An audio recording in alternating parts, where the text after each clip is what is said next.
Hindi ko makita. Walang mga naka-price tag naman. Itong mga ano, oh. Ito kasi time na, ano to, space consuming yung ganyan kung bibili ka no? Ito lang laman ng aking bag. Nasa ano na tayo, stationery, mga lalagyanan ng files. Sige nga, bumili nga tayo ng snacks para meron naman tayong snacksan. Hello guys! I'm back again with another video. And yes, nabasa nyo naman sa title. Ngayon po ay explore po natin ang 100 yen shop dito sa Japan, which is yung Daiso. And actually, as far as I know, is meron ding Daiso sa Pilipinas. Kaya lang, syempre yung Daiso dito nag-originate yun sa Japan. And syempre, merong mga binibenta dito na wala sa Pilipinas at mas mura ng dihamak dito kumpara sa Pilipinas. At alam nyo ba na yung Daiso na warehouse can fit 16 times ng Tokyo Dome? So, ibig sabihin, ganun kalaki yung mismong ano ng Daiso. Ng, tawag doon, mga stock, mga binibenta, ganyan. Plus, yung headquarters nila is located sa Hiroshima na pinuntahan natin nung unang beses tayo nag-Japan. Okay, so ayan, as you can see, nasa likod ko ang Daiso Idabashi branch. Okay, so napakalapit kasi niyan dun sa Hop-In. So, super lapit lang. Like, lalakad lang ako. Wala pa atang 200 meters yung nilakad ko. So, sinabi ko, okay, sige, gagawa ako ng vlog about sa Daiso. Kasi usually, ang mga nakikita nyo, puro mga Don Quixote, puro mga pharmacy vlog. Pero kasi ito, ay ito yung mga nire-recommend ng mga locals na mga nababasa ko na mga articles sa internet, sa mga vlog. As in yung vlog ha, yung vlog. Tapos sa mga vlog na mga Japanese, ito yung kanilang pinifeature aside from Don Quixote, syempre. Kaya ngayon, let's go. Pumasok na tayo. Ayan. Let's go in. So, syempre, nakalagay dito. Ayan, as you can see, wait. Ayan yung mapa eh. Hindi naman natin pwedeng makita yan, ano. Kasi, bablock natin. So, ayan. Ito agad yung bumungad. Ay, bakit 300 yen? So, ibig sabihin, hindi ito yung 100 yen store. Ba't mga 300 yen to, mga madlang people? Kala ko ba, ano to? Kala ko 100 yen shop lang. But wala naman ako nakakita 100. So, ayan o. 200 yen. Mga makeup. Tapos, ayan, if ever, kung gusto niyo mga foldable fan. Magkano naman to? Check na natin. Sa'y presyo. Walang presyo. Sa'y presyo. Sa'y presyo nito. Wala naman presyo nakalagay. Itong mga ventilador. Ay, ang galing. Oh, ang galing. Hindi ko tuloy alam kung paano kaya identify yung price. Kasi wala nakalagay na presyo eh. Ito, oh, may mga ganyan. Tapos, ito mga small stuff. Paano malalaman yung price? Hindi ko makita. Walang mga naka-price tag naman. Itong mga ano, oh. Paano makikita? Feeling ko, kailangan kong gumawa na ng paraan. Makipag-usap sa kanila, tanongin, where is the price? Okay guys, so nagtanong ako kay ate, 100 yen pala lahat. Tapos yung mga price, yung hindi. Thank you so much. Arigatou gozaimasu. This, 100 yen pala talaga. So lahat ng mga walang presyo na yan, 100 yen. So 100 yen to. Ito 100 yen. Wow. Bili nga ako. Ay no, pwede kayong ganyan-ganyan. Nagpapasalubungan ko ang aking pamangkin nito. Okay, 100 yen. Tignan nyo, ang mura lang, 100 yen, guys. So, alam nyo na, kapag kami nakita kayo na walang presyo, 100 yen. Pag kami presyo, hindi 100 yen. Okay, so, ayan ang socks. Tapos, ayan, oh. Ito, oh, yan may presyo. So, hindi siya 100 yen. Galing naman. Ito, oh, mga socks pa din. Mga salamin. 100 yen lang. Ang cute naman. Ito pa, oh. Ganun din. So, ayan pa, oh. So, ito, oh, walang mga nakalagay sa 100 yen yan, guys. Look. Oh, lalagyan na ng mga toothpaste. Pwede kayo bumili ng pambahay nyo. Ano ba to? Pangtinga. Pangtinga. Grabe naman yung mga description ko. Mga pangtinga, ganyan. Hindi man lang ayus-ayusin yung pag-describe. Ito. Oh, mga padlock. Ayan. Kaya lang mukhang hindi naman matibay ito. Wow, honest masyado. Sinabihan agad, hinusgahan agad. Ay, gusto ko yung ganito eh. Oh my God, alam niyo ba? Ang nasa isip ko, kasi usually ang ginagawa ko, dinidivide ko into 2. Yung mismong presyo. Kunyari, 100, dinidivide ko into 2. So, iniisip ko, 50 siya. Pero guys, sa katumbas pala ng 100 yen, ay, 37 pesos. Ang mura. Ano, mga 100 yen yan. Ay, hindi, 150 pala. Fake news. Fake news yung part na yan. Fake news. Mga wet wipes. Wet wipes ba to? Napkin? Oh, ayan. Kung gusto nyo. Madam people, bumili lang kayo. Ito kasi time, ano to eh, space consuming yung ganyan kung bibili ka eh, no? Pero 100 lang, oh. Uy, ang ganda, oh. No, kung gusto niyo ng Band-Aid, oh, pwedeng kayong bumili dito. Iba't ibang uri ng Band-Aid. Alam nyo, hindi pa to yung pinakamalaki. Meron pang malalaking branch. So, ibig sabihin, mas madami pa dun. Eh, ito lang kasi malapit sa atin eh. Kaya ito lang yung pinuntahan ko. May mga koto, ay, mga pang-aso naman to. Ay, kala ko pang-aso. Pang-papa lang. Okay. So, ayan. May mga ano sila, battery. Ito, ano naman to, mga pambata. Oh, lahat na may anak dyan na nanonood. Bumili kayo nito guys. Madlang people. Go, bye, bye, bye. Ito, mga pagkain naman to. Ito yung floor ng Daiso na to. At yung mga ibang Daiso, 7, inaabot, ganun. So, papanik tayo. Ito ang kanilang mapa. Ang second floor nila, living accessories, stationery, toys, electronics, handmade, and something. Third floor, plastic, tableware, kitchen tools, pet care, daily necessities, and outdoor supplies. Ang dami. Hindi ko na isa-isahin. Mapapagod lang ako pag isa-isa ko. Okay, let's go. Wow. Ayan. So, doon tayo magsimula dito. Ayan. Okay, mga pang ano, pang yarn. Mga beads. Mahal naman, 500 yen. Hindi mo kami maluloko. Ay, ito, 1,000 yen, no? Naalala ko sa Daiso pala ako bumili dati ng yung medyo mabagal mag-charge. Wow! Sensya na Daiso mo. I'm just being honest. Oh, meron dito mga waterproof charger. Mga pang birthday something-somethingan.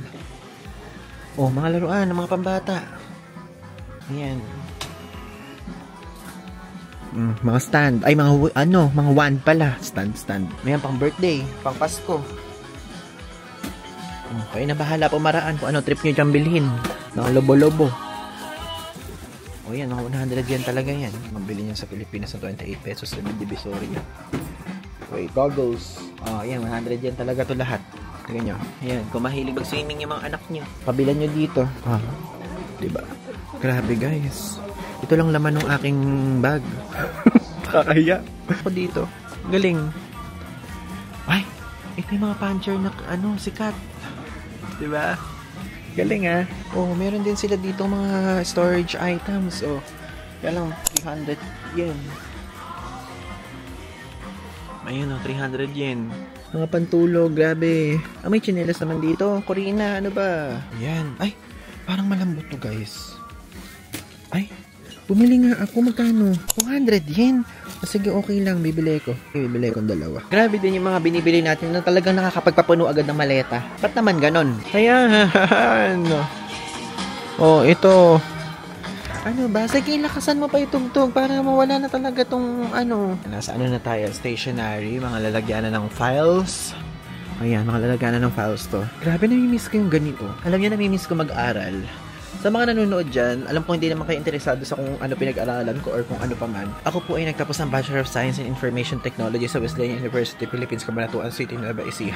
Yan, 2 years ago. Grabe, namimiss kong mag-aral. Wala tapos na. Wala na tayong magagawa. Ibig sabihin, hindi excuse me? At least, ba't ba nagbibida na lang ako sa inyo? Hindi ko na pala kayo tinuturo. Wait lang.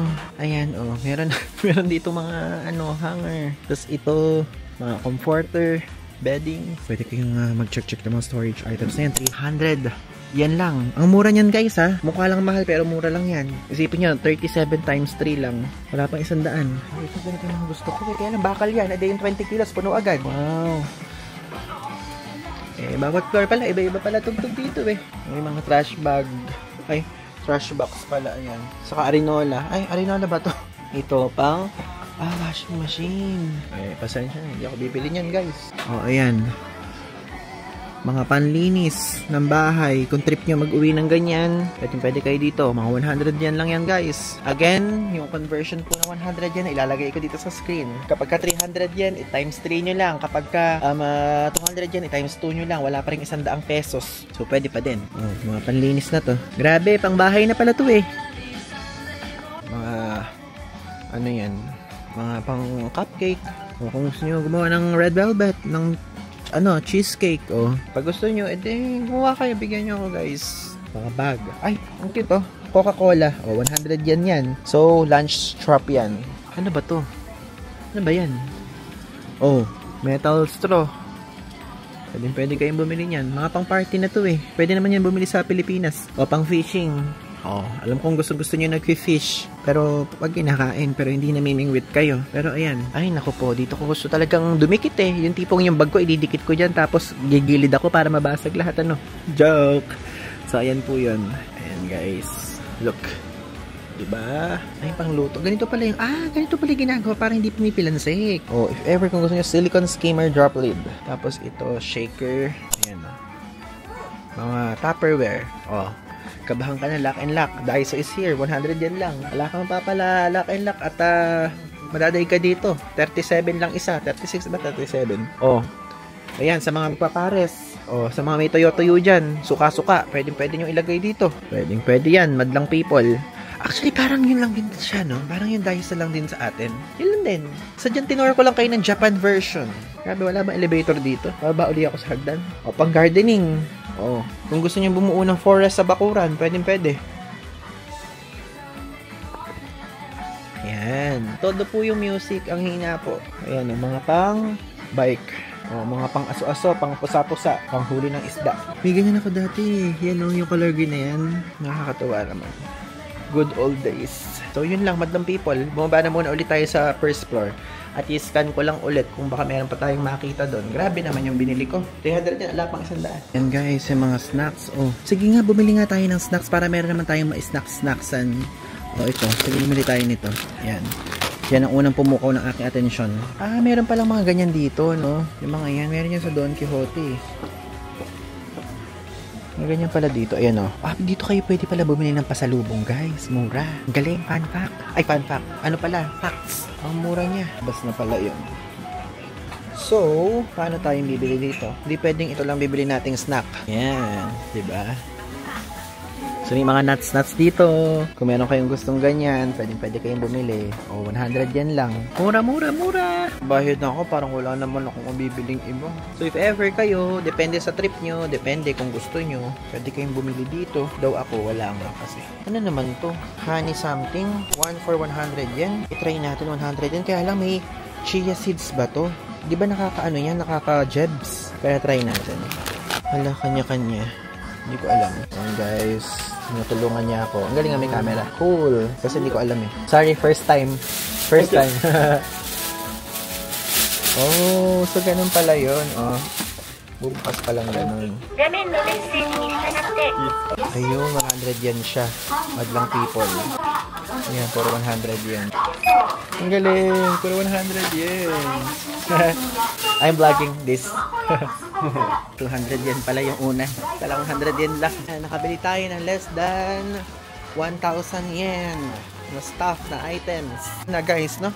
So if ever, kung pupunta kayo dito at madami kayong bibilhin, pwede kayo dito magpunta. Depende naman yan kasi kung ano gusto nyo. Okay? So again, maraming salamat po sa panonood ng aking Daiso vlog. And actually, hindi ko lang kanina nilakasan yung boses doon sa loob dahil respeto. Yun ang lagi kong gustong pangalagaan sa mga Japanese dito. Nire-respeto ko ang katahimikan nila. Okay? Maraming salamat guys. Don't forget to like, comment, and subscribe. Click nyo yung notification bell para sa sabi niya para laging updated every time may bago akong video. Okay? Again, maraming salamat. Follow nyo ako sa Instagram and sa aking TikTok. If ever kung meron kayong katanungan na private yung gustong itanong, maraming salamat po. So, yun lang. Thanks!